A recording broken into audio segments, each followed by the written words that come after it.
So I'm going to open the slideshow.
So welcome everyone who is signing in. This is Ann Jones, Vice Chair of Healthcare for All Minnesota. We have people starting to sign in. We'll give it another minute or so. We're still a minute or two ahead of our official start time. Thank you for signing in early to our meeting this morning as well, since we're starting at 9 a.m.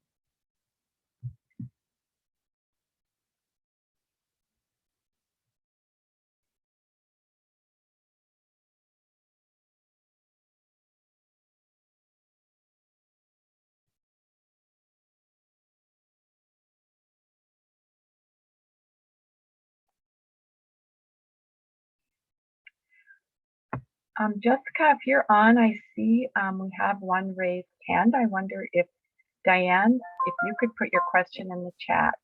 Yep, I'll communicate with her. You can go ahead and start, Ann. Okay. Welcome again. Welcome to our Healthcare for All Minnesota quarterly meeting. As more people sign in, I'll just get us started. To begin with this morning, I'd like to acknowledge that today is 20 years since the 9/11 bombing of the World Trade Center, the Pentagon, and the attempted attack on our nation's capital, which was averted by the heroic actions of passengers of United Airlines Flight 93 when they crashed the plane in the field in Pennsylvania and sacrificed themselves to save others, lest we forget. Welcome. As people are signing in, I'm going to go ahead and talk about the agenda for this morning. We will start out actually with our featured speaker, who is Representative Cedric Frazier. He's got about 30 minutes to speak, and then we've got some time for Q&A. We do ask that you put your questions in the Q&A function on your screen, and we'll take a look at those and get through as many as we can. We will then go on to a welcome and remarks from our board member, Ken Engelhardt. We'll get a financial report from Don Pilkinen, our Secretary Treasurer. Carol Engelhardt will talk about fundraising, our most recent event, and some plans for 2022. We'll then go to back to Ken, who will talk about building a coalition of allied organizations to win single payer Medicare for all and a Minnesota health plan. I will talk about education and outreach activities and make some announcements, and then we'll have a wrap up and post meeting information and introduce our newsletter, plans for a newsletter. At this time, I'll turn the meeting over to Ken Engelhardt. Ken, do you want to come on? Thank you. I'm on now. I unmuted and stopped the video. So hopefully I'm on okay. Can you hear me okay, Ann? Yeah, yes. Okay. So we have the good fortune today to have Representative Cedric Frazier join us. He is the representative from District 45A. He's an attorney living in New Hope, Minnesota. Representative Frazier is the vice chair of the Public Safety and Criminal Justice Reform Finance and Policy Committee. He's also a committee member in Education Policy, Industrial Education and Economic Development, Finance and Policy, Judiciary Finance, and Civil Law. He's a graduate of the University of Minnesota Morris and has a bachelor's degree in psychology. While he was at the University of Minnesota Morris, he was the co-founder and president of the only collegiate NAACP chapter in Minnesota. He then earned his master's degree in urban studies and local government management at Minnesota State University Mankato. And as I mentioned, Representative Frazier is an attorney. He earned his law degree at William Mitchell College of Law. So he's also been involved in advocacy work as an attorney in Hennepin County Public Defender's Office and served as an attorney on Education Minnesota's legal team, Education Minnesota being the state's largest labor union. So Representative Frazier is serving his first term in the Minnesota State Legislature, having been elected in the election of 2020, and he's lead sponsor in the House for the Minnesota Health Plan. And I just also found out this morning that like Carol and me, Representative Frazier is a Minnesota Gophers fan, and he's heading off to the game after this meeting, just like Carol and I are. So with that, I'm going to introduce Representative Frazier. Thank you, Ken. I appreciate the kind words and giving out the bio and the context. I just before I get started, I just want to say a couple words about just 9/11 and just the significance of what it means 20 years out, and just remembering our heroes and how we as a country responded to that terrorist attack on that day. And for me, it means a little bit more. My mother's birthday is today on September 11th, and I lost her over 20 years ago. And so this day, it's always a little bit emotional for me because, like many of you, I remember where I was on September 11th. I remember my young daughter was born that year. She was only a few months old. And so this is just this day can get emotional for me, considering the anniversary of that event, and then also the fact that I celebrate my mom, who I lost many years ago. So I just wanted to put that in the space, but I am glad to be here. So I thank you all for being here early on this Saturday morning, and I hope everyone is well rested or at least well caffeinated. I know it's a bit early on a Saturday morning, so I appreciate it. I am happy to be here and share this virtual space with you all this morning. And Mark, thank you for the invitation to address the group during this quarterly meeting. And thanks to Ann, Ken, Carol, Jessica, Don, and everyone else who had a role in organizing and making this meeting possible. You know, the work of healthcare for all Minnesota is vitally important, and the current pandemic has highlighted the reason that we must continue to fight for quality healthcare for all Minnesotans with a strong sense of urgency. And in fact, we need this. We need healthcare for all around this country. It is vitally important that we find a way to do this. Now, I'll tell you a bit about me. I grew up in the city of Chicago on the South Side, in a city, in a community called Inglewood. My neighborhood consisted of poor working class families. Many had come to Chicago during the Great Northern Migration from the southern states like Mississippi, Arkansas, and Alabama. My grandfather was the first to move to Chicago, and then came my grandmother with my young mother and her siblings. Upon their arrival, they originally lived in one of the housing projects known as the Robert Taylor homes. Shortly before my birth, my grandfather moved the family to a small 3-bedroom bungalow on that South Side community. I would spend my childhood in that home, growing up surrounded by aunts, uncles, and many cousins.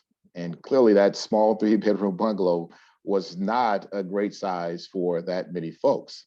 Well, space was tight, but what I remember mostly is the battle for bathroom times. And we only had one. And specifically, I remember that battle got even more intense when my Aunt Bobby, who's about 10 years older than me, began to work on perfecting her makeup skills. Now, Although I have many fun memories growing up in that home, surrounded by family, there are memories that are not so fun. And one in particular that makes me think about this battle and advocacy and movement towards healthcare access for all, quality healthcare access for all, is my Uncle Richard. I remember one time he wasn't feeling well, and he was a young adult at the time, very fit. He always worked, and he always prided himself on always being able to be on time and working every day, and he never missed a day. Now, he did not have health care, so he did not have routine medical checkups. When he got sick during that time, he would say, "I'll just get more rest and I'll be okay." He would also say, "I do not want to spend a day or night down at the county."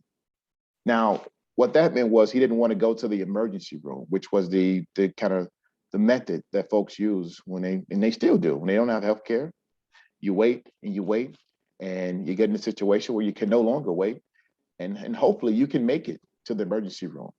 And that is kind of the routine way that people take care of their health care. And we know the cost that that puts on our system, our society, on our family members and our communities. Now, I remember many stories that were shared by family members and their friends about hours or days spent at the county when they would go to the emergency room to seek medical attention, which was always the last resort. And it meant that they were really sick if they went to the county. Many of those stories turned into jokes over the years as people would share about the various personalities that they would encounter while waiting to have their particular medical issues addressed. Now, during that health episode, my uncle missed several days of work and mostly stayed in the bed. Now, my uncle did make it out of that health episode okay. He eventually got better. We still are not really sure what the issue was, but he got better. But years later, he was diagnosed with cancer and he passed away. And it was still much too early. What saddens me is thinking about the life that my uncle could have had, the life that he could have enjoyed for many more years had he had access to quality health care throughout his life.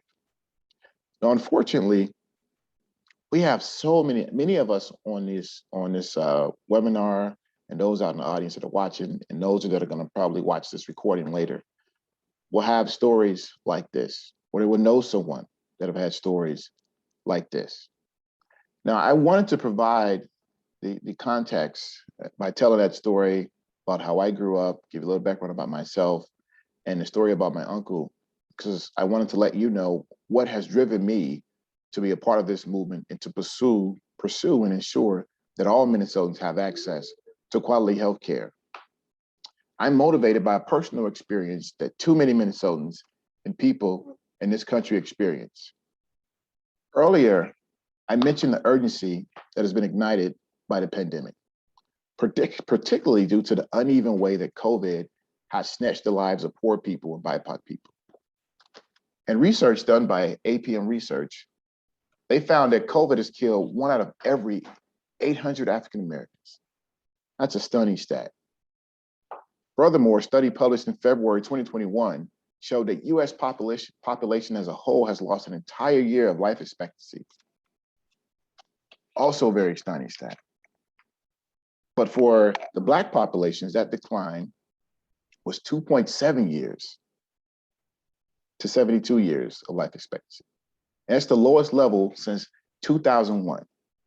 And for Latinos, they experienced the second biggest decline, falling 1.9 years since 2019 to a life expectancy of 79.9 years. As you can see, historically, African Americans have always had a lower life expectancy than many other groups in this country. Now, I spoke with Senator Marty in February about collaborating to introduce the bill for the Minnesota Health Plan. The bill was introduced on March 1st, and along with Senator Marty and many of my DFL colleagues in the House, we have continued to build support around the plan. I am currently recruiting more House members to establish a health plan caucus to help sustain advocacy and build momentum within the legislature. We plan to continue working with folks like you all to build a broad coalition that we believe will bring access to quality healthcare for all Minnesotans. I was unable to do anything as a young child to change experiences that my uncle had. But I am hoping that together, we all can get to a place that eliminates experiences that my uncle had because he lacked access to healthcare. I only prepared brief remarks because I figured we'd have a pretty good crowd, and I wanted to make sure I left as much time as possible for questions and dialogue. So I've shared my brief remarks, and I want to thank you all for that time, and I'll take any questions that anyone may have.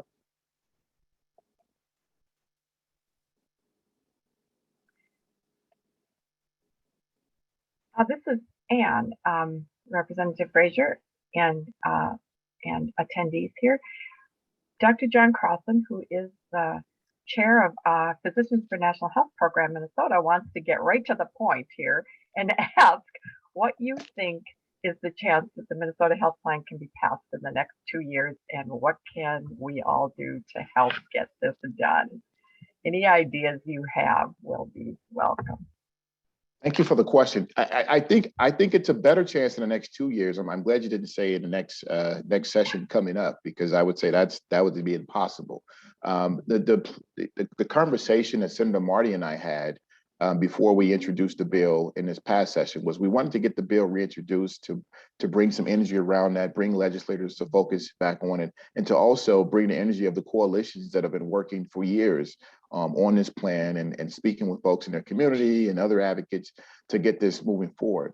The idea being that we will absolutely have this conversation during the campaign and legislative session next year throughout the session, but with the hopes that we'll build momentum in that if we can get more like-minded elected officials into the Senate and maintain those elected officials in the House along with the governor, that we'll be able to push this plan forward and hopefully sign it into law within the next 2 years. I think what we can continue to do is what we've been doing. We can continue to talk with folks, continue to build a broader, stronger coalition. That's part of the plan that we have as legislators internally. We're going to be reaching out and connecting with more of our legislative colleagues to get them to coalesce around this plan and have energy and advocate for it throughout the session and with their constituents, and as well as working with other coalitions outside of the legislature to have town hall meetings, maybe more so virtually because we're still in the midst of this pandemic, but to make sure we're having those conversations and communicating with folks, right, the sense of urgency and about what this would mean to all Minnesotans to be able to have access to quality healthcare. Thank you so much for that answer. We have another one from Carol. How are you reaching out to organizations serving BIPOC?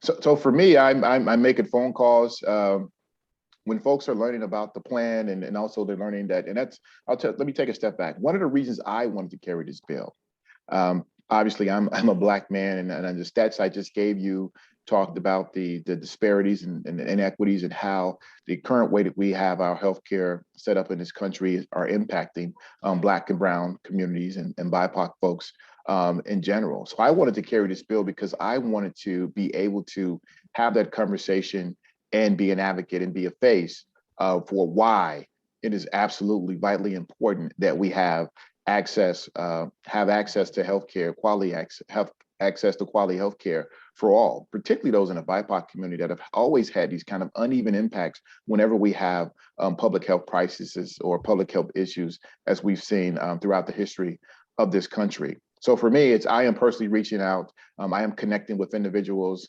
within those healthcare organizations to have these conversations, to try to answer any questions as best I can, or connect them with folks within the coalition that can answer those questions. Great. Dave Garibaldi has a question. In your conversations with your colleagues, what are the main excuses for not supporting the Minnesota Health Plan? Thank you for that question. One of the big ones that still comes up is, what's going to be the cost of it? How are we going to pay for it? Those are still some of the big things that come up. What I say to that is, we can't afford not to do this when the question comes up, how are we going to pay for it and what's the cost going to be? I think we're going to see, when we look at what we spend, trillions of dollars that we spend now on healthcare and the outcomes that we get in our system currently right now, it's unacceptable. the amount of money that we spend right now versus the outcomes that we're having should not be the case. The amount of money that we spend, and we should be having better outcomes, and we should have absolutely everyone with access to quality healthcare. And that's what this plan will do. And so that is the way I respond to that question. That is still very much the kind of the number one question that we have.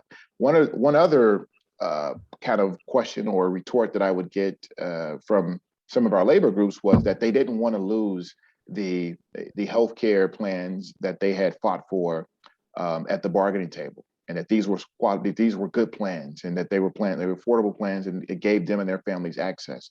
And my response to that was always that when you think about unionism, it is about the collective, and it is about bringing everybody along, and it is about being in solidarity for the better good.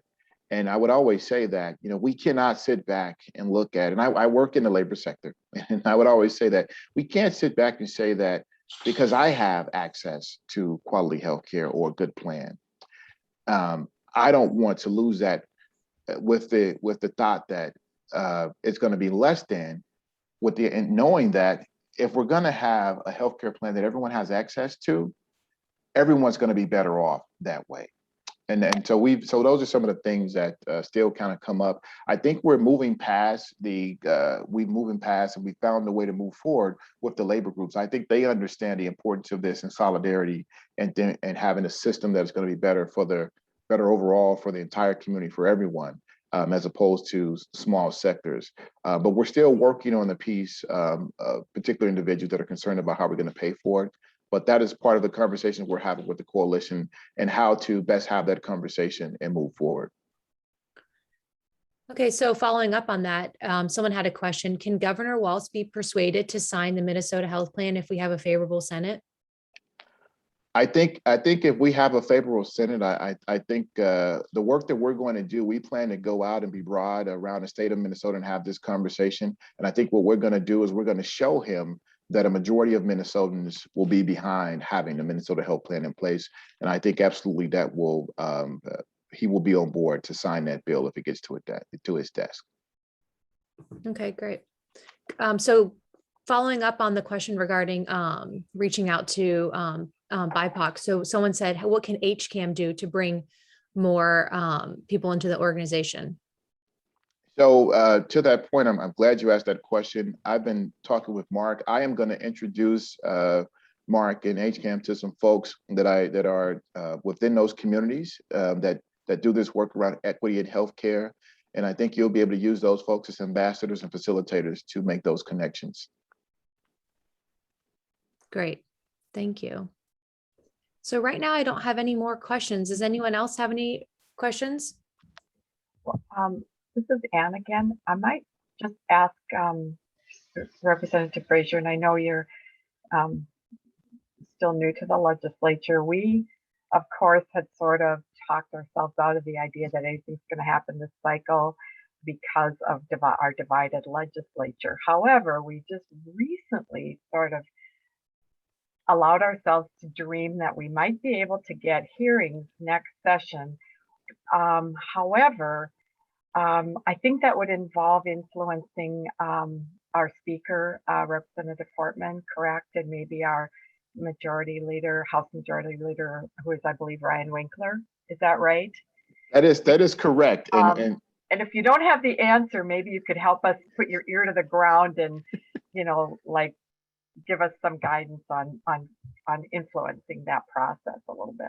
Yeah, so what likely will happen is, and I'll just be honest, and I want to be transparent, is that it may be informational hearings, which I still think is a positive thing, because we'll get this conversation out in the public and we can have a debate around, we can have a debate and respond to some of the questions that are out there, and particularly those questions that are opposed to it.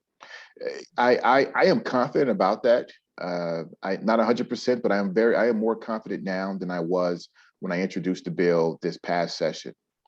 We plan the conversations I talked about here in the interim prior to next session. We plan to continue those conversations and with the hopes that will build a momentum to persuade the speaker and the majority leader to allow this bill to at least have some informational hearings throughout the session.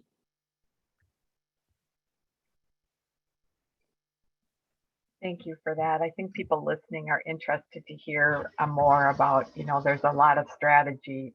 We think that this is so obvious, but there's a lot more strategy to it to get things actually on the floor and heard. And we know that our part is to be organizing the public. We need to build the army that will create this movement and push our legislators for that. So that's what we do a lot of work on.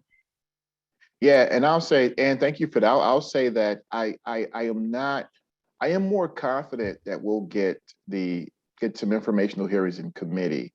I will say I'm not super confident at this point. I just want to be honest, but I don't. But what I don't discount is organizing and strategy that could get us there. But what I want to be honest is that I'm more confident that we'll get some informational hearings to publicly have those conversations. Not as confident at this point today that we'll get it to the floor for debate and an actual vote.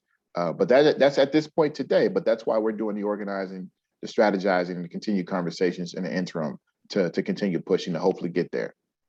Correct, understood. So we had a few more questions come in.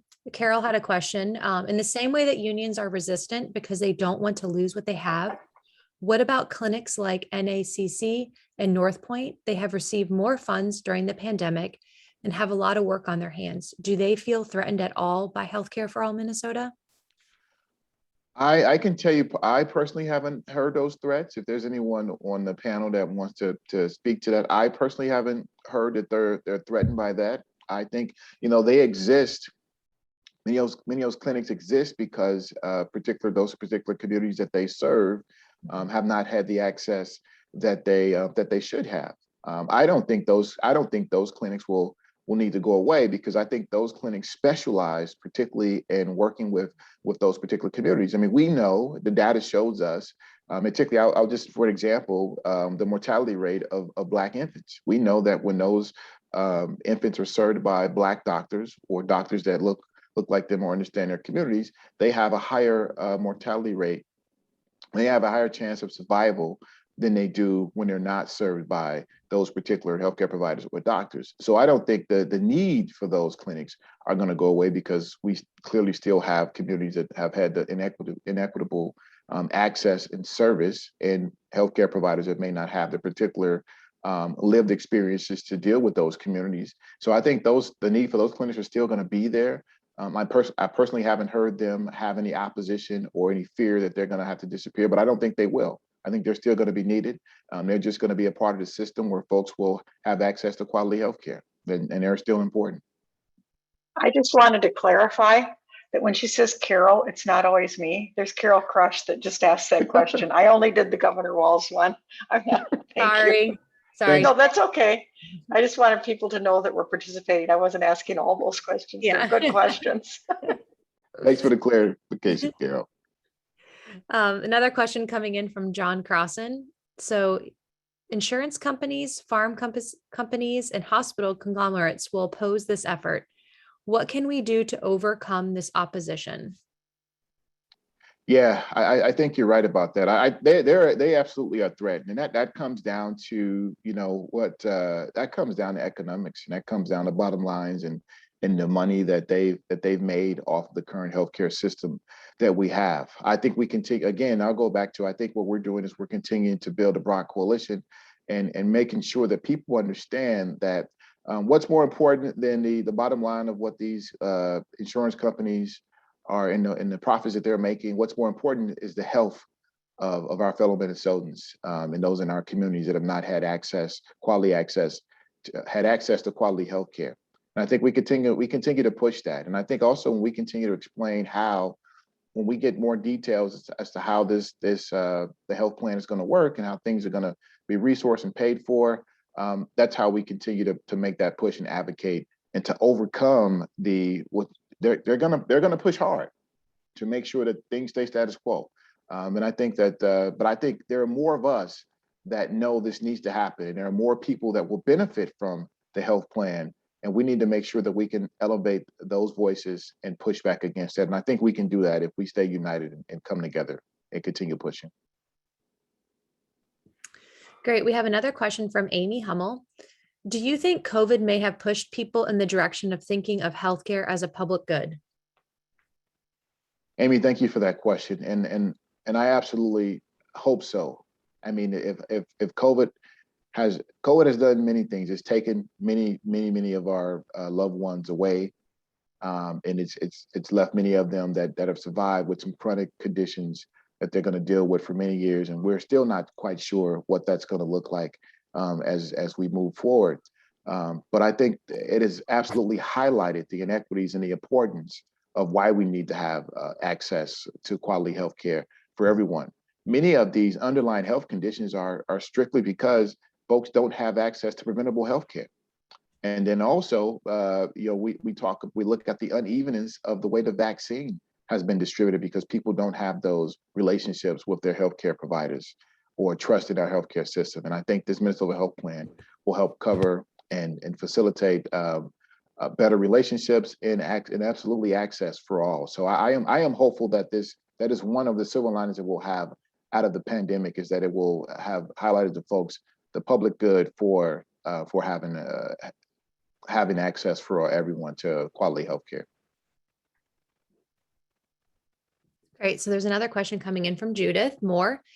Do you have conversations with Ryan Winkler on single payer? What do you think are his views? I have not had a conversation with specific conversation with Ryan Winkler on the issue of single payer, but I plan to. And I'll tell you what, when I have that conversation, I will absolutely circle back to share with you what his views are.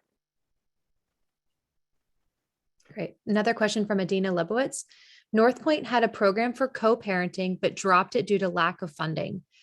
Research shows that the health and well-being of kids is better with both parents in their lives. How can we restore this program and expand it to other communities? I absolutely agree. Kids' lives are better when both parents are actively engaged in a positive way, and I think that's important.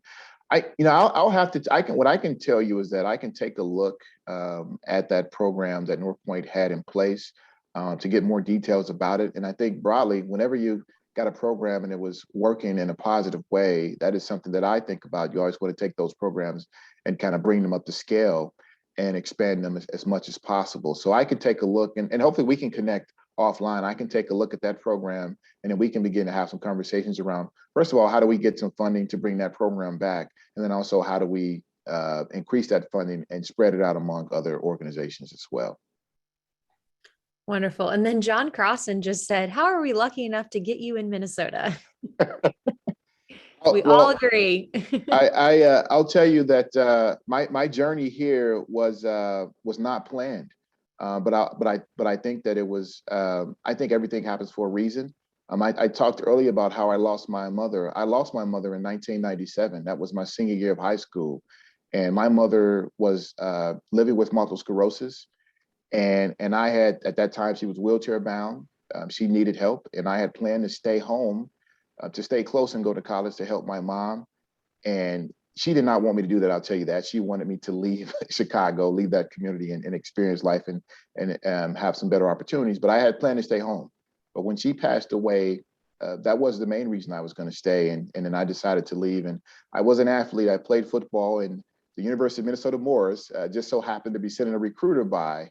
And the rest is history. I ended up here at the University of Minnesota Morris, went on to Mankato for grad school and then law school. And Minnesota is my home. My daughters are Minnesotans. My wife is from here, and I'm here to stay. You all are stuck with me. If your thoughts change about how you feel about me, you're stuck with me now. No, we are happy to hear that. Steve Janis has a question. What are your thoughts on more rural communities? How can we bring them on board? Yeah, that's a great question. And so I recently had a meeting with Senator Marty and Rose Roach, and we talked, and that's part of the conversation right now. And the strategy is, how do we connect with those, with folks in those communities? Because, in those communities, this will absolutely benefit them to have this Minnesota health plan in place. And it also, I think it will have an impact on keeping clinics open and hospitals open in those rural areas, because we're talking about, when we have this plan in place in a way with that we would have the premiums coming in, we should be able to sustain those hospitals so that they stay open in those areas. And so it's informing individuals in those communities and connecting with them just so they can see how impactful this would be in their life in a powerful way. I think those conversations are conversations that need to be had, and that's what we're working around, strategies as to how we connect with individuals in those communities to have these conversations, because it absolutely will benefit them in a very, very positive way. Absolutely. Henry Crosby asks, could you speak more on thoughts about how this initiative will help to build and solidify trust within healthcare for communities of color? And he just wants to thank you for your advocacy and taking the lead. If that is the Henry Crosby that graduated from the same high school that I did in Chicago, thank you for the question, Henry. I'm glad you're here. Henry, I think that this will help to change some of these relationships, because it will provide access particularly for BIPOC communities that have not always had access to healthcare, to quality healthcare. I think when we change this narrative and we have individuals that will grow up with access, that changes the narrative. That changes your relationship with the healthcare facilities, with healthcare organizations. Now, I know that we have a history in this country, in particular, of healthcare in terms of some of the bad things that have happened. And the things that always comes to my mind is this Tuskegee experiment, which is also something that is very at the forefront right now in terms of the low vaccination rates. I mean, those things were not that long ago. But I'm hoping if we could provide access to quality healthcare in an ongoing way, that we'll have people that come in and they will always know that they've had access, and they will always know they're going to have those relationships with their doctors, and they can build that trust, that will build better relationships, and then it will also lead to better outcomes.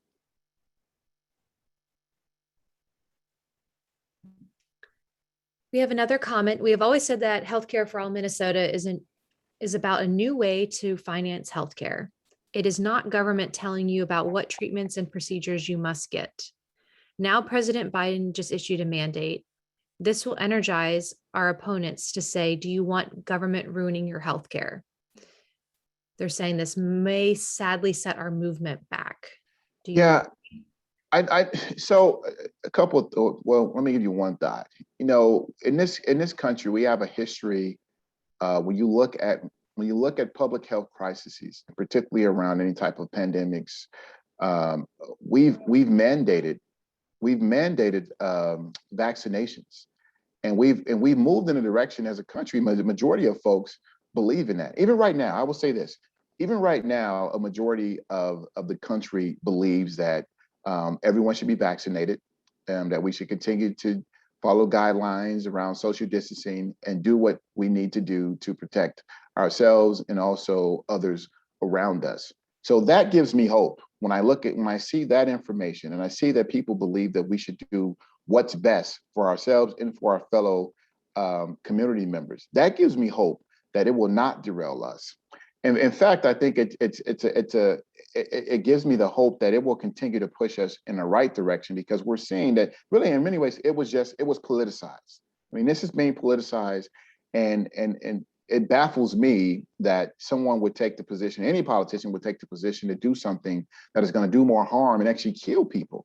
I mean, you're going to lose constituents with the way some politicians are operating around the vaccine and that vaccine hesitancy and the mask mandates. But I'm hopeful that, because when I see the polls and when I talk to individuals, there are many more people that believe in getting vaccines, wearing masks, and doing what's right for their fellow community members and their neighbors. And that gives me hope that it will not derail this conversation. And plus, the plan doesn't say, this plan will allow people to still, have their healthcare providers and have access to the things they need to have access to. But around the vaccine and what we're seeing around this virus, the right thing is for people to get the vaccine. And I think ultimately, when we look back on this, we're still going to see that a majority of folks are going to believe that this was the way to go for mandates to get the vaccine and wear a mask and to do what's right to help protect themselves and other people as well. Definitely agree. Another question coming in. How do we get out of the office conversations about healthcare strategies and get the boots on the ground worker bees to reach rural Minnesotans? Are we thinking churches, chambers, rotaries, a Lion Club, PTAs, et cetera, local newspapers? I think all of those things. I've been communicating with folks that they want to do some strategies around letters to local newspapers from elected officials and community groups to make sure because we know folks still read those local newspapers. There's a high rate of those folks getting those newspapers and reading them. And also you go to where people are and go to the people that are trusted in the community. And that's our churches, that's our Rotary clubs. Those are the places we need to be. So I think all of those things are going to be important to the strategy of how we get out and we communicate to people across the state. Well, and to Carla's point, that's why organizations like ours exist, and that's why Ken will be talking more about a little later in our meeting about building relationships with other organizations. We know that our job is to put the wind at your back as legislators. I know we only have a couple minutes left before you have to leave us, but this is Ann again. I wondered, I want to put out there a concern that I have, partly because, which has become more acute, because of how many resources we're using during this pandemic and how long it's going on. One of Senator Marty's key principles in the Minnesota Health Plan is workforce development. As a nurse, I am aware that we are short of training sites now because of how the stress on the healthcare system. So I just want to put out there that we're going to have to think about really having enough people in the pipeline, as if we ensure more people, cover more people will be able to access our system, which I think wasn't as much of an issue prior to this current public health crisis. And I just want to have everybody be aware that we need to be thinking about having enough people in the pipeline. And to your point about federally qualified health centers, no, I think we're going to need them more than ever. They will not go away. We are going to need them more than ever. We're going to need capacity because, and we have to, our rollout has to be smooth. If people lose confidence early on, then we will lose ground. So all those things come to my mind as we think about ahead toward implementation, should we be so fortunate as to pass something. Any thoughts on?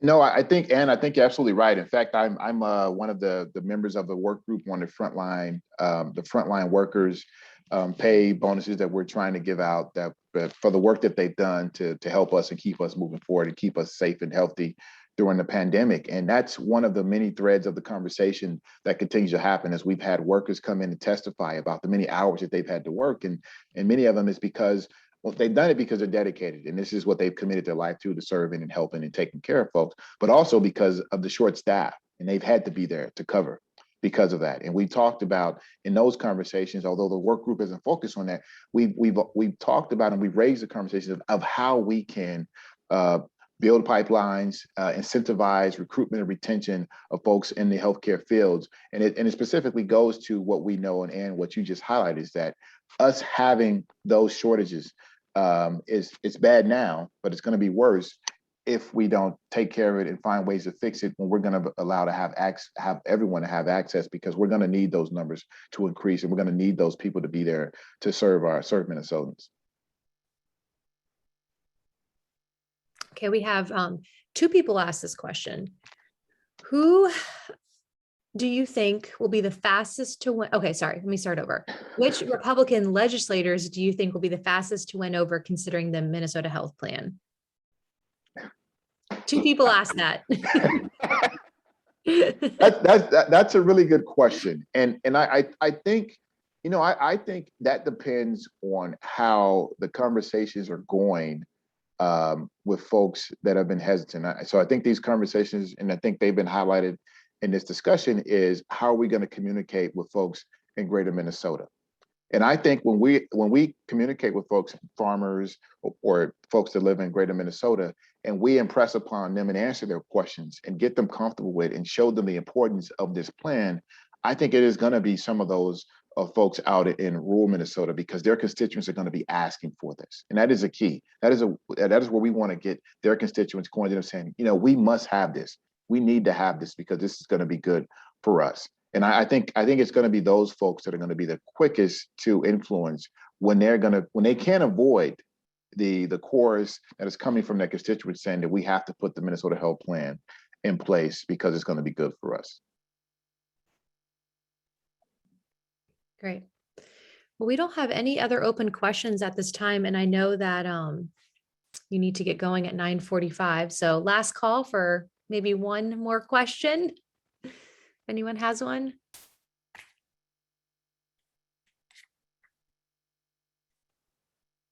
Okay.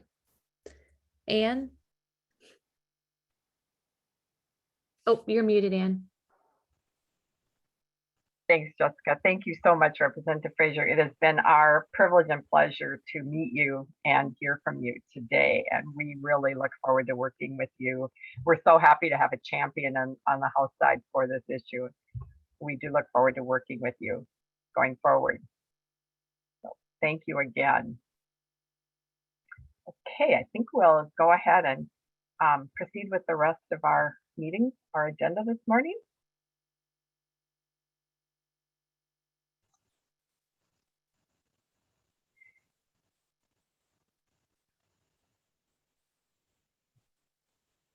So I will go ahead and turn this the next few minutes over to Dr. Ken Engelhardt, who is a board member for Healthcare for All Minnesota, and he has some remarks for us. Okay, can you hear me okay, Ann? Yeah. Okay, so hi everyone. Chairman Dr. Mark Brockie was unable to attend today's meeting, and he asked me to give the remarks that the chairman would ordinarily give. So I'm happy to do that, and honored to do that. I have two main categories that I'd like to discuss with you. I'd like to just explain to you how active HCAM is. And secondly, I'd like to just talk about some needs and requests that we also have. So as far as being active, we are a very active organization. We don't get together once a month over coffee and donuts to BS. You know, we are really working to move this forward. And you'll be hearing about some of these examples as we get more into this program. We just had a fun event with Papa John Colstead and the Hot Club of East Lake Street Thursday night. Not only was it a fundraiser, but there were people in the audience who learned more about Healthcare for All Minnesota, and Healthcare for All Minnesota was highly promoted by the owner of the club, by Papa John, and others like Ann and Carol and Jessica and Linda Gridley on our team of HCAM. Later in the program, I'll be talking about our work with the Coalition Builders team and the coalition of key allies that we're putting together. We're planning on launching a HCAM newsletter, and we'll be talking about that more later in the program. But that is due to come out. We're planning in October, early October. And the newsletter will, I think, really be informative for you. We're going to highlight key articles. We're going to also feature letters to the editor that are written by HCAM members, and have other informative material in there for you. And we'll be talking about what we've been doing for education and outreach. We are active in city council resolutions. Don Pilkinen could provide the details of those for you, but we have several city councils that have either signed a single payer resolution, or we're working with them to get that signing to happen. And then lastly, one other thing I could mention is we have a very powerful tool that we're learning more and more about. It's a software tool called Every Action, where it'll make it so much easier for you as advocates and activists or single payer to communicate requests to your legislator. All you simply have to do is type in your name and address. It'll pull up automatically the name of your legislator with a nice picture of them, and there will be a form letter request that you just simply have to sign. And I've seen this demonstrated at our last board meeting by Jessica, and I have to say it's as professional as I've ever seen of any type of request, petition type request, or legislative request I've ever seen. So that's what we're doing as far as some of the activities. And as I mentioned, you'll be hearing more about those as we go forward in this meeting. And then as far as needs, like any nonprofit organization, we have funding needs, of course, to keep the organization going. We have monthly bills, like I'm sure you do, that come due every month very reliably. And if it's been a while since you donated, please consider donating to HCAM. You can do so by going to our website, HCA-MN.org, and donate online. Something that would really be appreciated is being a sustaining member, or by that I mean a monthly donor. Even as much as $5 a month helps us out greatly, because then we know we can rely on that monthly income to pay those monthly bills. Carol and I are monthly donors to Healthcare for All Minnesota. Another need we have is we really want to strive for more diversity on our board. So if you know anybody in any of the minority communities who have an interest in serving as a board member of a board that will advocate for single payer healthcare justice for all Minnesotans, please let us know about that. And I was happy to hear that Representative Frazier is going to be talking with Dr. Brockie to make some connections, with the minority communities. That's fantastic.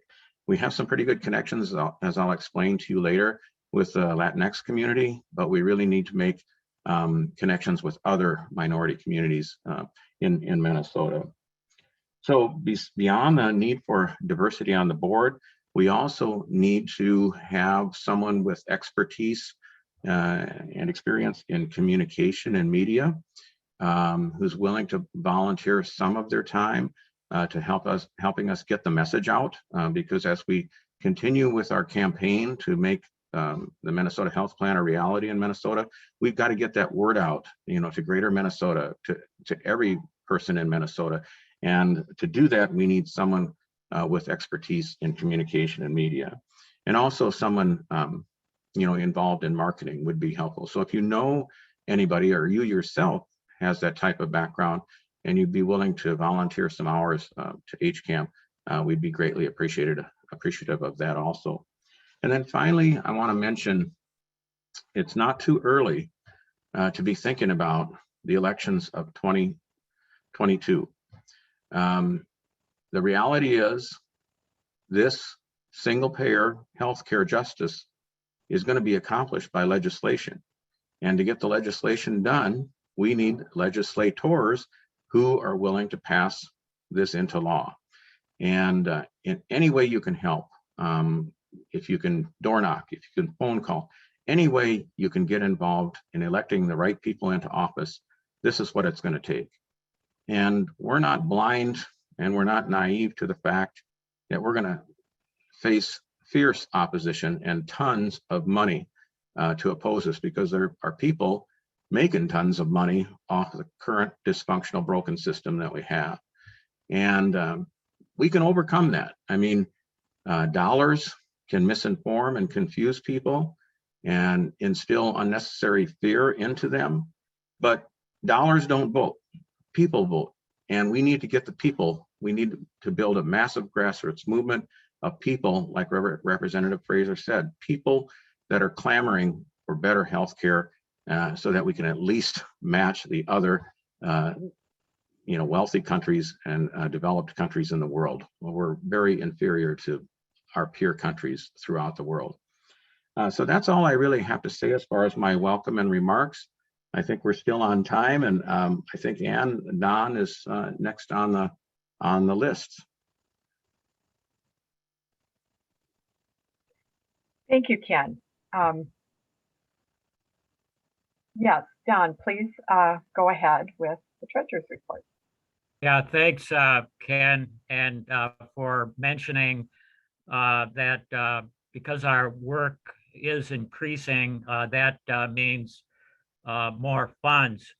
And I've previously mentioned at the February and June quarterly meetings that our work will involve expanding outreach and education statewide.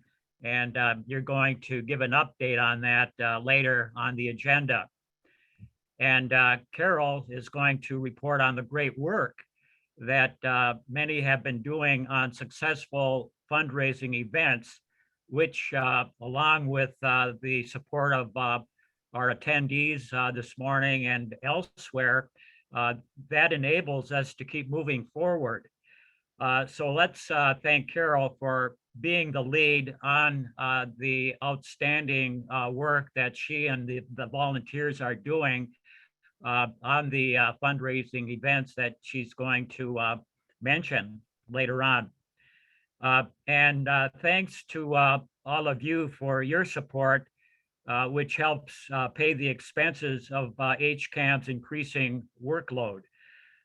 This includes compensation for our part-time coordinator, Jessica, who is using our social media and this communication platform, Every Action, that Ken just mentioned, that's getting to greater capacity for reaching, informing, and meeting with more people in greater Minnesota.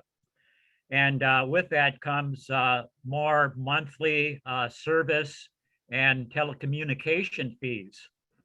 Now that HCAM is a 501c3 tax deductible organization, we are prioritizing donations that match up with our primary work for education.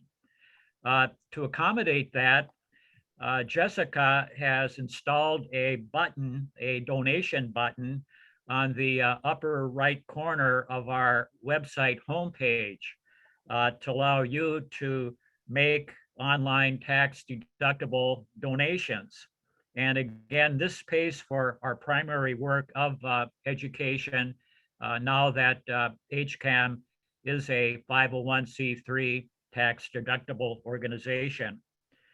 And if you prefer donating by check, you can do so by writing your check and getting a tax deduction by writing it to the HCAM Education Foundation. We appreciate the financial support that you folks have been giving, and that, of course, sustains our educational work. And we will strive to ensure that your contributions will have maximum impact in achieving single-payer universal health care. Thank you.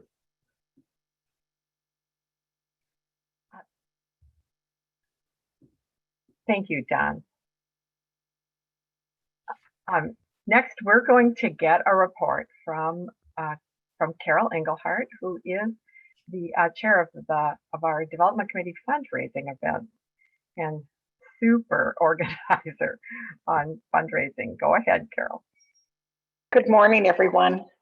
Well, we did get our dancing shoes on, even though there was only one couple that did the swing dancing. Crooners, we thought we were going to have to cancel it because with the rise in the Delta variant, it was scheduled indoors, which we thought was okay mid-June when we started the process. But 3 weeks ago, we evaluated that we just couldn't do that. And so Mary T generously got the outdoor performer to move indoors, and we moved ours outdoors. And it was one fantastic night. I think everybody would agree. They are the quality of going to Paris or New Orleans. And he even had a French singer that sings bilingually, but she sang French. And the trumpet player, I hope we all live as long as him and have as much talent as him when we're 92. So they were a great band, and Papa John has been dedicated to our cause for 40 years. It was a joy to work with them, but I do have to give a shout out to Cheryl Quick, who works hard along with me, Jessica Koffenberg, who really worked with me on this too, and many of the activists, and Don Kustavin, who got AM 950 to give us an in-kind, where we paid $500 and they gave us $2,000 worth of ads and interviews. So even if we didn't generate a lot, as much as we had hoped, we don't know what the business percentage will be, because basically, Mary T very generously was the business that was hosting us for a percentage. So at this time, it's up to Mary T to write a check. Don said he was going to check what the last one was. It'll be a certain percentage, and within today's times, it may be a bit less than what we got a couple of years ago, because we have to be in respect of the business not being able to be open a lot during COVID. So we don't know where we're at, but we sure had a lot of fun, and I want to thank everybody for coming. And in the short time period, we got a lot of people there. But Ann, could you go back to the slide where we had more people shown? No, I mean the people attending. There we go. I want to point out, and our son did, we invited our new son and his brand new bride. They've been married like 2-3 weeks, Heather Nielsen and Dan Engelhardt, and they came. They live in Northeast Minneapolis. And the first thing that Dan said, scanned the crowd and said, Mom, you know, you got to get younger people involved. And I said, yeah, I know. And one thing I said to my husband is, can you please ask the key allies to just join us for our email list? But we do need to look at that, like to have events where we're purposely inviting young neighbors, coworkers, people we know that are younger, and people of color, like we had mentioned in this group. We do need to be looking at that so that we're more of a diverse group.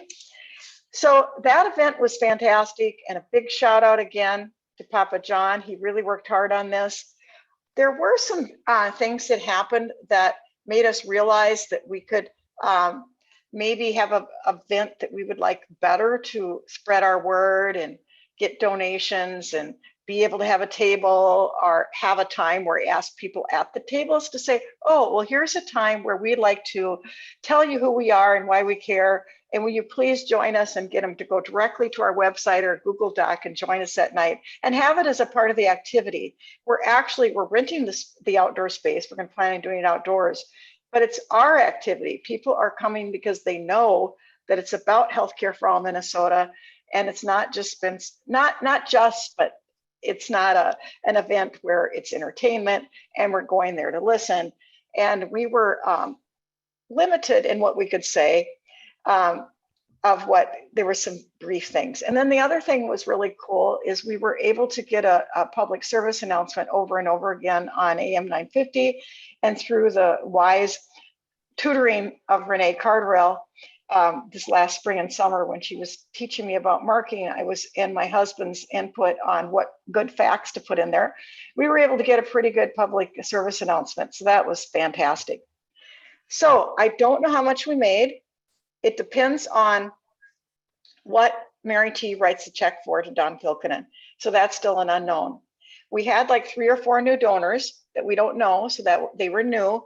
We had one person sign up the Google Docs, so now we know that that piece isn't working as well for future events. That's why I was saying. So let me go on to speak a little bit about our plans for next spring, late spring. We just want to catch our breath and realize that we are still living in a pandemic with this rising Delta variant, and we don't have vaccines for those 12 and under. So we felt it's best to look at outdoor venues. If anybody knows one, let us know. Papa John and his band have already agreed to play, so that's great.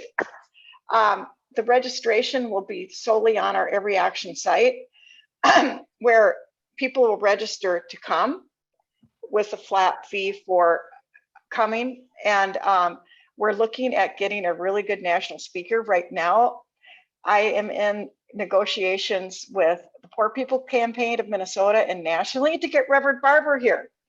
So I hope that's going to work out. And I'm going to try a little harder in this next month to communicate directly. And the idea would be to have him speak about single payer and why he cares about it, but also to have some kind of community-wide action, like a march or something, where we can get our allies to come with us and do a public action with press and everything. So that's the idea, and that's what our plan is. And some of the sites we're looking at is University Club Pool, outdoors to rent that space.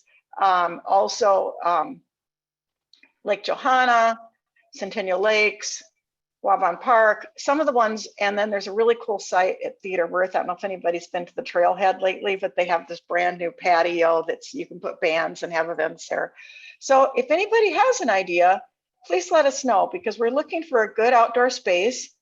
And that'll be sometime when it's not snowing or raining a lot. So we're thinking of maybe end of April through early June.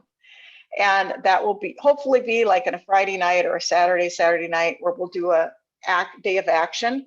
So that's exciting to be thinking and planning ahead for that. And if we do that, we're going to need everybody's help on board to spread the word besides social media, to invite your friends and neighbors and get the word out to people you know.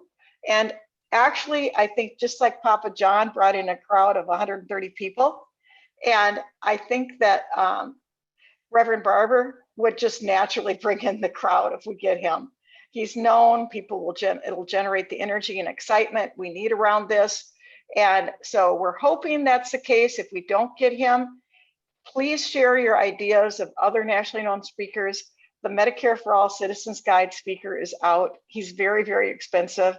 So we aren't a group that can afford him. Jessica and I visited with his his agency for speaking, and it kind of bankrupt us or take out our funds. So even though he'd be an amazing speaker to have, if you want to hear him, then register for the PNHP National. He's going to be one of the speakers there. Well, again, I want to thank everyone for coming Thursday night. And if I want to do a short recap of the spring, we had a very successful exercise-a-thon, and we're hoping to sit down and have some visits, Ann and I and Cheryl and Jessica, with some of our groups like Rochester, Duluth, Mankato, other greater Minnesota groups, because we were heavily metro-centric. And we did raise over $10,000. And our exercise groups were really enthused, and we got peer-to-peer fundraising, and it was good challenges. We did a lot of outreach in the parks, and people really responded well and wanted to have good conversations with us. And we generate $300 to $500 just by standing around and talking to people at the falls or the river, like Harriet or places like that, or even having coffee for a photo shoot at Longfellow Grill and Dunn Brothers. People would come up to us with their t-shirts and want to know. So that was really good. And of course, Wendell Potter was amazing to have him come. We did learn some lessons that it's better probably to have an upfront fee rather than a 50% percentage right away, because then that was taking more than we would have wanted to give back, but it was still amazing to have them. And the talk that's recorded, we'll be releasing soon. We were holding off because we wanted to make sure that people that paid the money to come really got their money's worth. So that's my report, and we're ready to plan for next spring, but we're right away starting with the outdoors. And it was an amazing night. I have really heard nothing better than Papa John and the Hot Club of East Lake.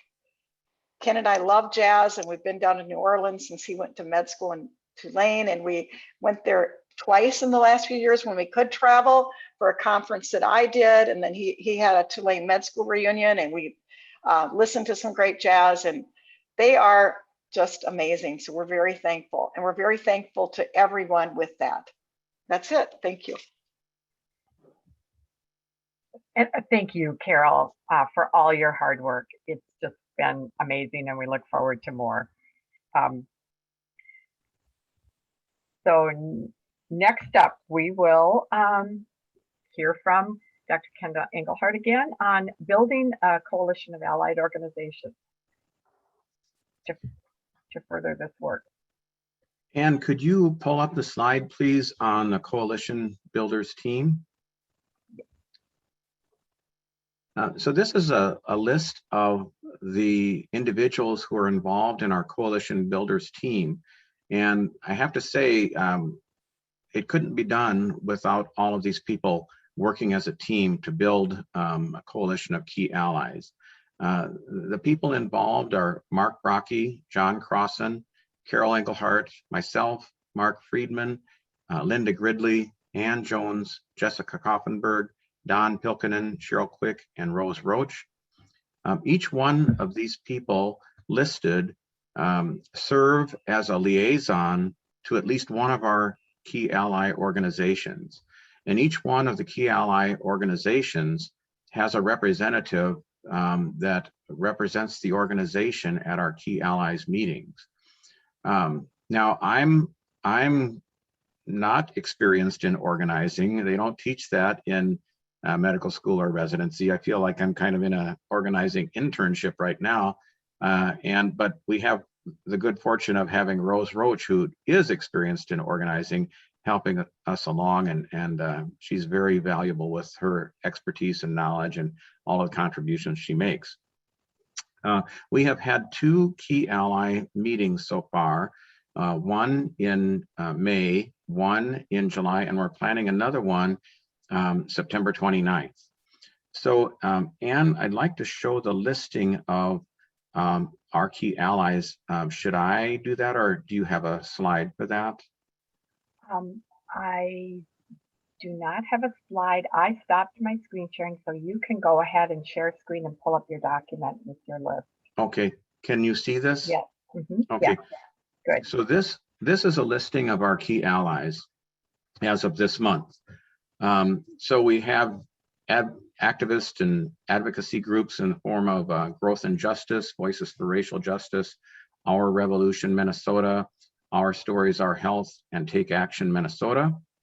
We have a couple of business groups represented in the form of Main Street Alliance and Metro IBA, a couple of rural Minnesota and farmer organizations, the Land Stewardship Project and Minnesota Farmers Union, and actually a third one, Minnesota COACT.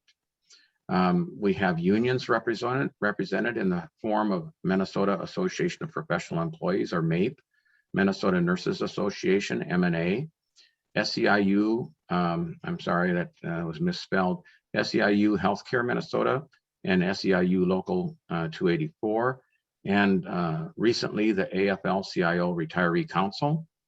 We have Physicians for a National Health Program, and John Croston is on our list that I showed you earlier of members of our Coalition Builders Group.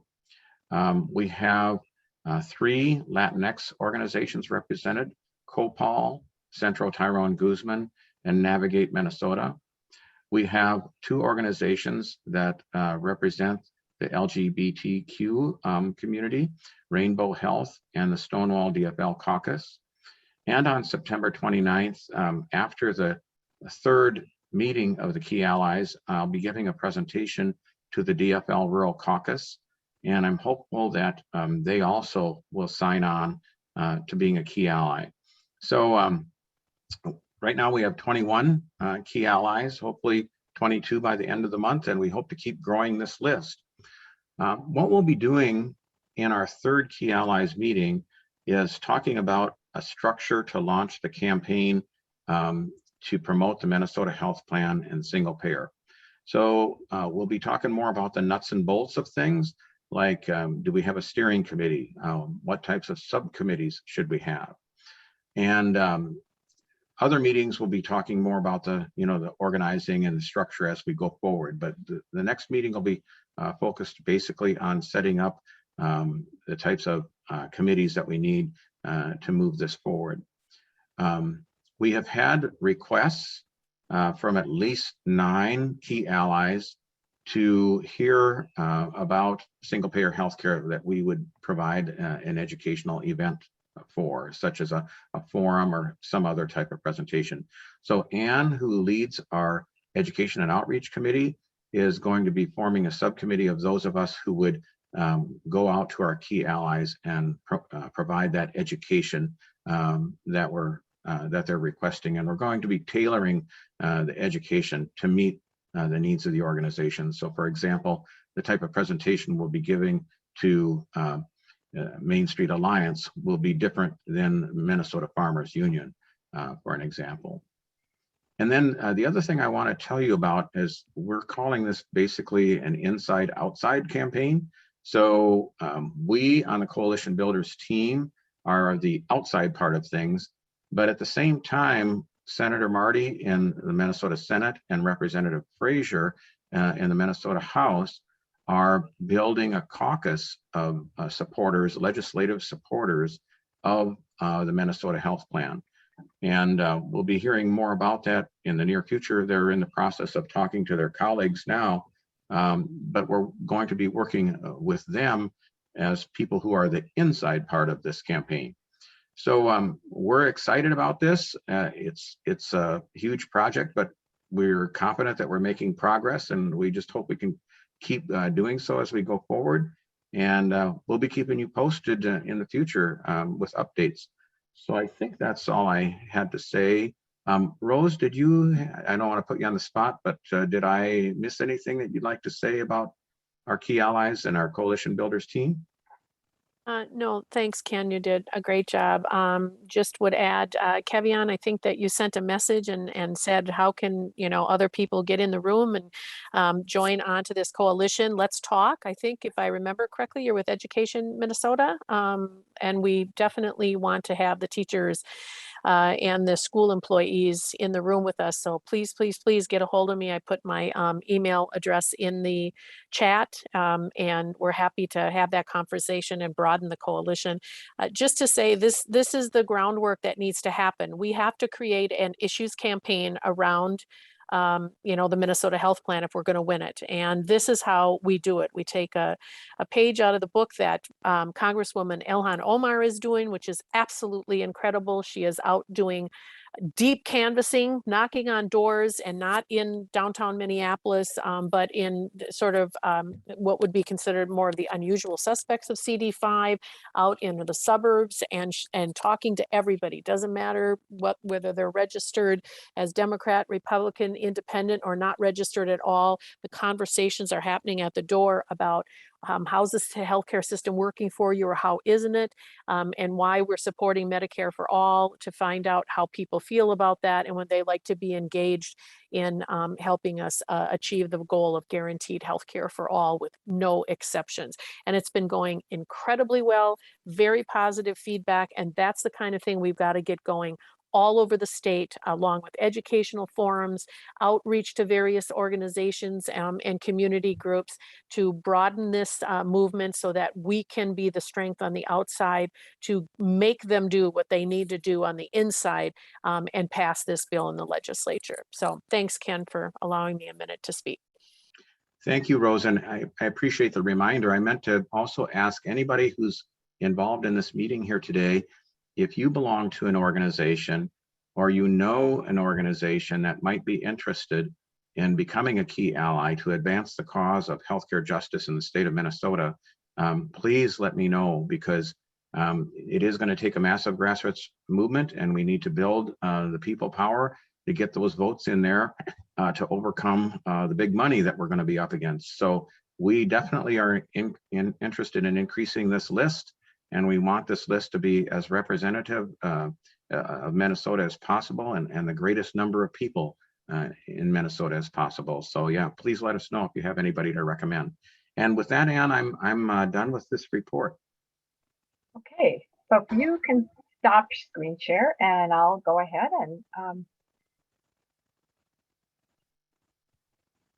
and move on to the rest of our meeting.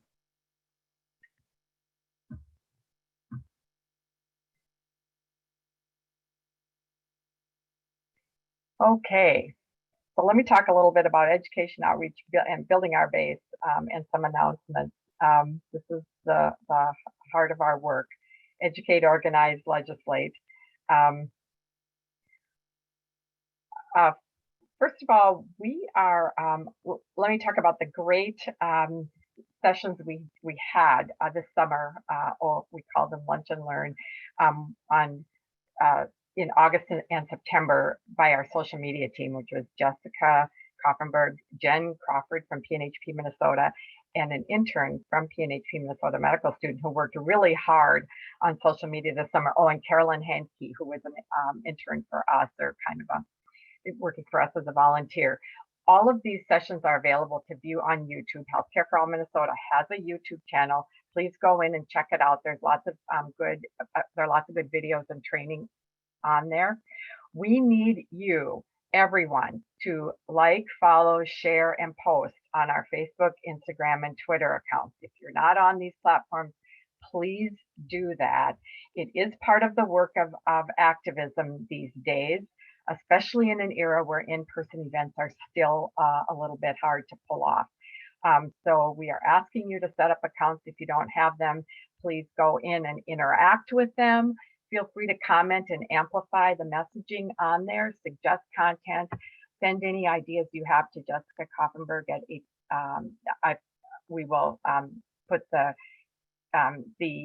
email, her email address on will be in the slides, but also you can just go to the email address on our website, which is HCA-MN.org. Again, continue to write, call, and respond to action alerts. Can explain to you that it's actually going to be easier to use our system to get in touch with our legislators directly, and we're going to do some training on that. You can always check the calendar for other meetings and events. And then coming up, we have a series of 3 talks by Kip Sullivan starting this Thursday, September 16th at 6:30 p.m. on the high cost of healthcare in the U.S. and Minnesota.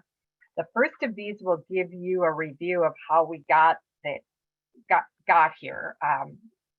And please attend yourself, plan on attending, sign up when Jessica's already sent out the first series of invitations, and please share with people that you know. This will give you a lot of background and reminders about how we got here and some good information to talk to others about that. This is just a little bit more about the information that we're going to be providing, that Kip's going to be providing for us.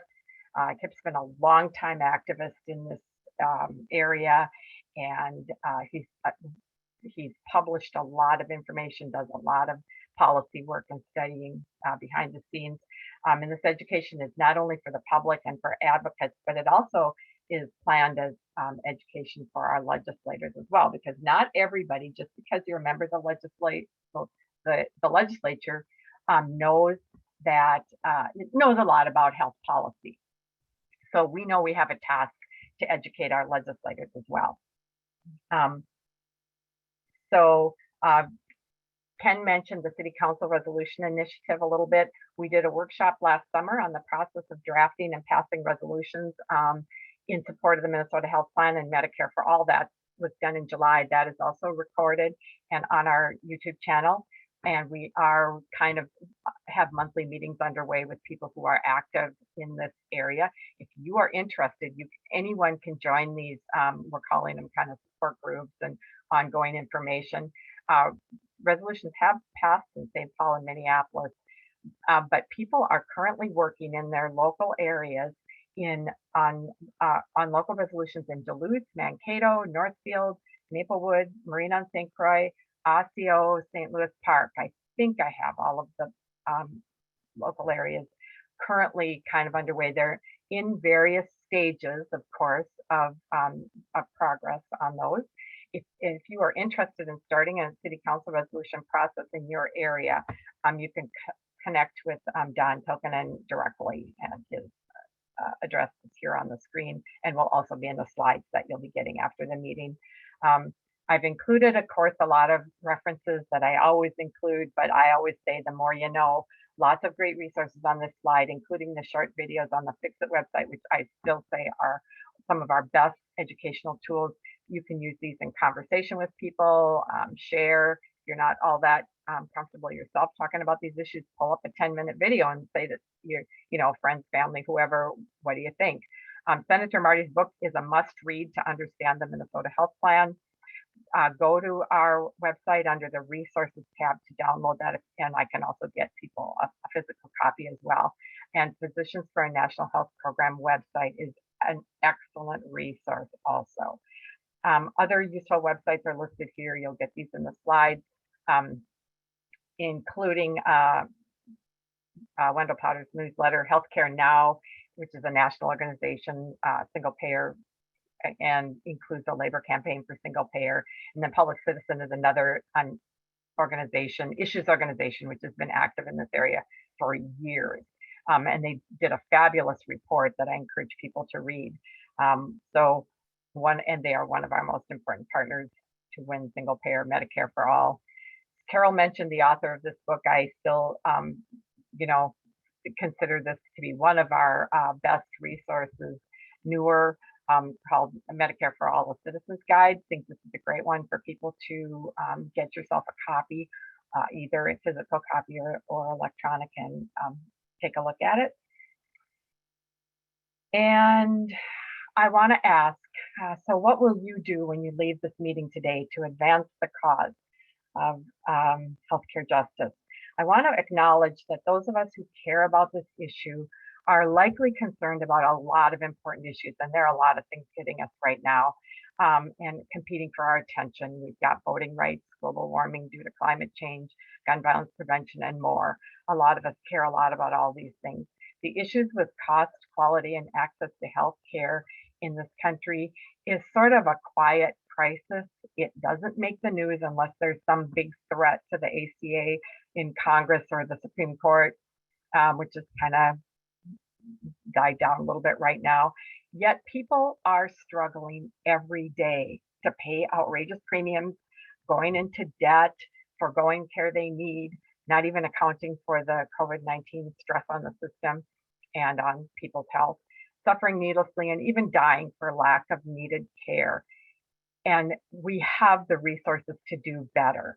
They're going bankrupt, giving up dreams of opportunities they would like to pursue, and more. I just want to, kind of reinforce our why. It doesn't have to be this way. And I think that's something we just need to, tell people very simply, literally doesn't have to be this way. It is in our power to change this if we pull together. The way I think about this issue of healthcare financing reform is that if we get legislation passed, whether at the state or federal level, we could make significant progress on implementation in 2 to 4 years. It wouldn't be all implemented, but we could make huge progress and help a lot of people, as opposed to some of the longer term, needs that we have, especially climate change due to global warming.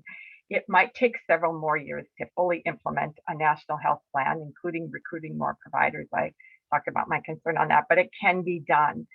We know we have to overcome the triple challenge of ideological barriers, big money, and fear of change. We have to make the status quo unacceptable and help people understand that what they need to fear is the system we have right now. So again, what will you do when you leave this meeting today? The 3 big pieces of our strategy to win are educate, organize, and legislate.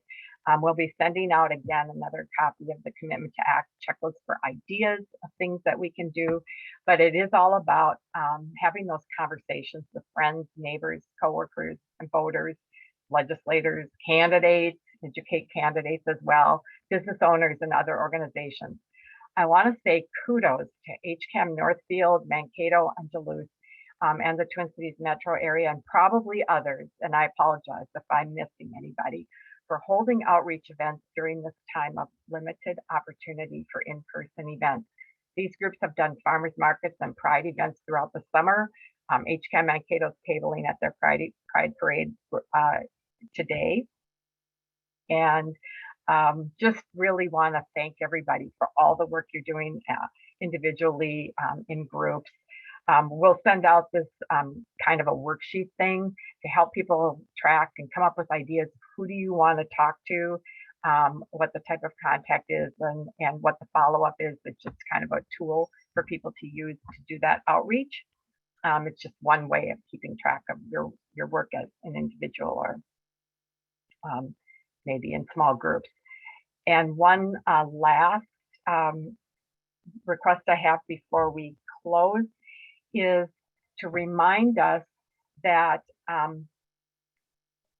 proposals have been made to the president and to Speaker Pelosi and Senate Majority Leader Schumer to expand and improve traditional Medicare as part of the American Family Plan. This is the legislation that's going to be debated, and you'll hear a lot about this month as the Congress comes back into session. It will improve traditional Medicare actually in 4 important ways. Lower the eligibility age to 60, improve benefits by adding hearing, dental, and vision, cap out-of-pocket costs, and allow Medicare to negotiate drug prices. I'm already seeing ads opposing this, not surprisingly. So we need to get our views to our members of Congress. I put the phone numbers on the screen here. Feel free to call and lend your voice and support to this proposal. A lot of organizations who are very involved in the Medicare for All movement feel that this would be a very positive step forward. So anyway, it would be an historic win for the movement. Again, call your members of Congress, and regardless of political party, and please ask your friends and family to do the same. Anne? Rose, go ahead. Can I just throw in, I was just at a meeting yesterday with the Labor Campaign for a Single Payer, the steering committee and meeting, and you know, they've got people who are sort of inside the belt there in DC, and heard that Senator Klobuchar is in opposition to expanding benefits. She is supportive of the idea of negotiating the pharmaceutical, drug prices within Medicare, but not expanding it to cover dental, vision, and hearing. We need to put some pressure on her. That is absolutely unacceptable that she would not be supporting that expansion. And just also, so you are aware, this is crazy. So this is the latest of what's going on there. This is sort of hot off the press.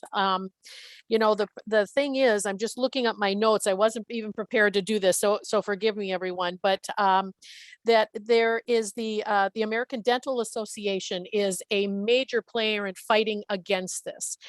They're okay with the idea of routine checkups being covered under Medicare, but not anything else. They don't because those are costly procedures, and that is where there is some money to be made.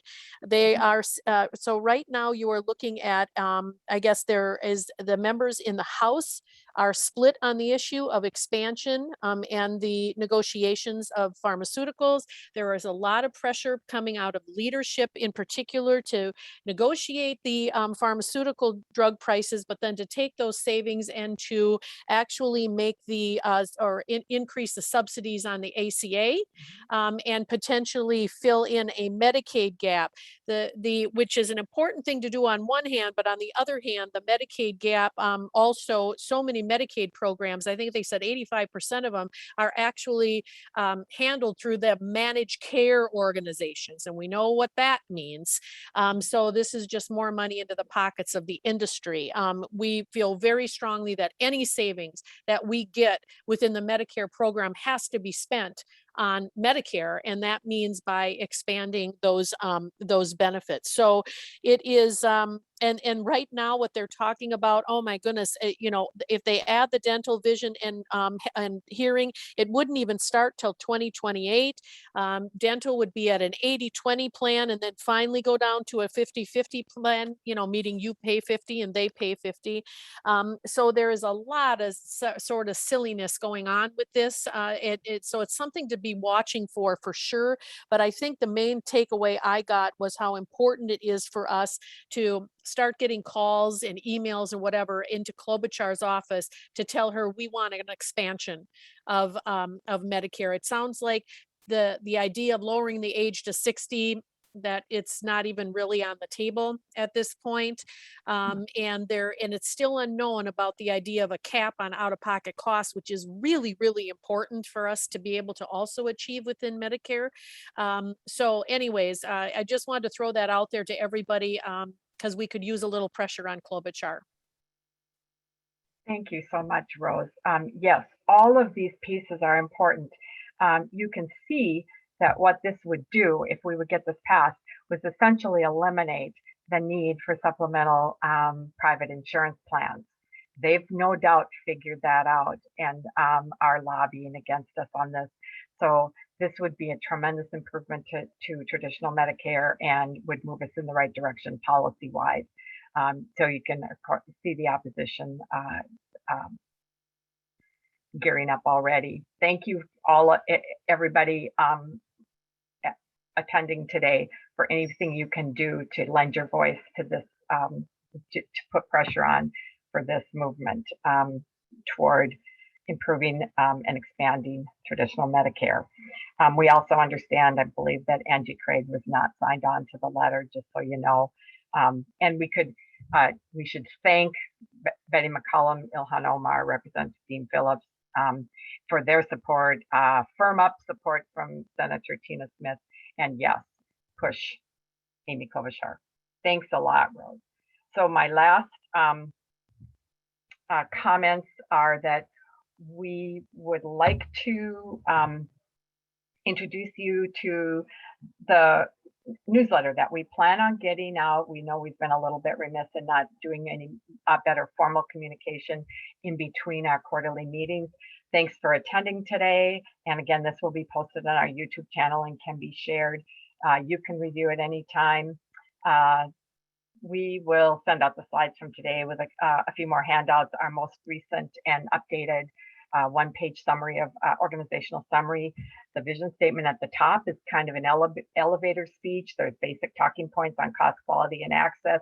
Our 3 steps to get there: educate, organize, legislate. Actions we can all take. A mission statement at the bottom, and again, the commitment to act, which is a to-do list. Finally, we do have a committee working on developing a format for a newsletter, which we plan to have out by early October. The committee is Mark Brocky, Ken Engelhardt, Jessica Koffenberg, and me. We have lots of ideas for content, including updates from organizational committees, education, outreach, legislation, fundraising, etc. News from around the state. Be ready to send stuff into us. Social media hints and actions, reports from PNHP Minnesota and the Minnesota Nurses Association, perhaps some of our key allies and going forward.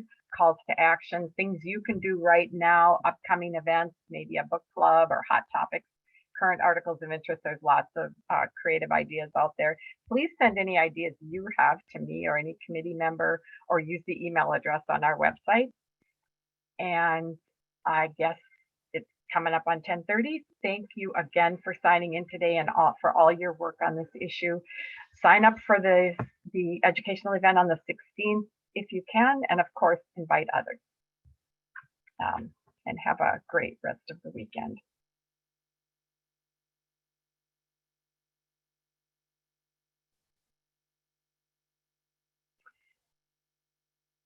I'm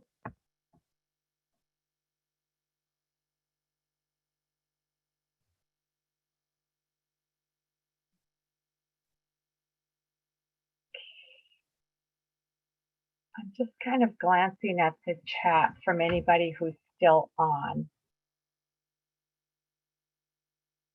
I didn't get a chance to look during the meeting.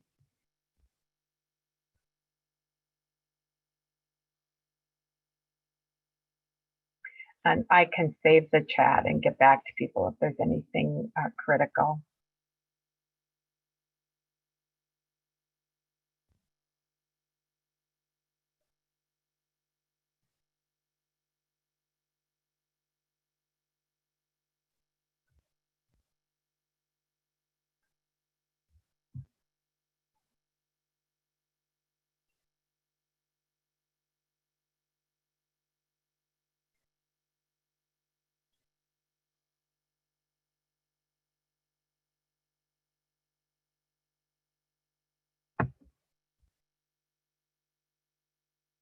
Okay, thanks everyone. I'm going to end the meeting for today and go on out and have a great rest of your weekend.